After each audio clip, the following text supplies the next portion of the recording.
Привет,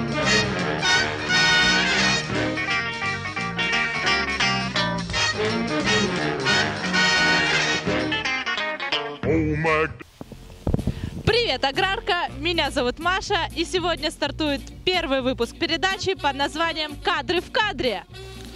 Мало кто из нас выставляет свои фото на всеобщее обозрение. А зря. Большинство фотографий достаточно веселые и потешные.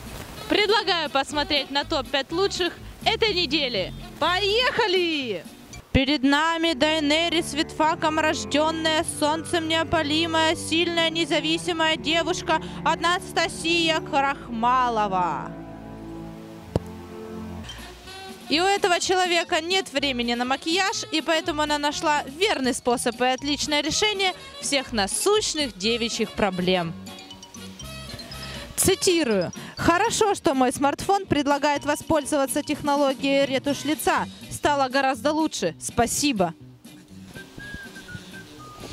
И второе место в нашей пятерке занимает Евгений Эдуардович Глотов. Подписанный в Инстаграме как Дыр Глотов, известный всем общественный деятель, преподаватель и экс-председатель правкома. Сейчас заглянем в его Инстаграм. Евгений Эдуардович кормит железного голубя. Железного голубя кормит Евгений Эдуардович. Железного. Вы понимаете? Железного голубя! А сейчас у нас очень разносторонний человек с глубоким воображением и насыщенной жизнью. Владимир Афанасьев.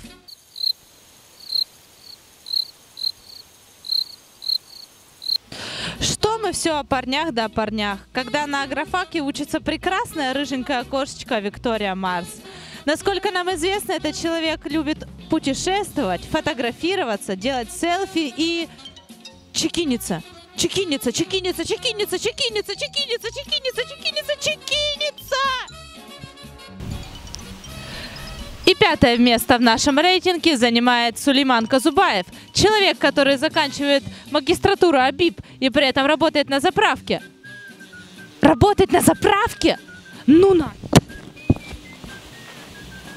Наш первый выпуск подошел к концу. Ставим лайки, не забываем подписываться на канал и вступать в группу ВКонтакте. Оставляйте ссылки на ваш Инстаграм в комментариях под видео. А я с вами прощаюсь. Удачного селфи!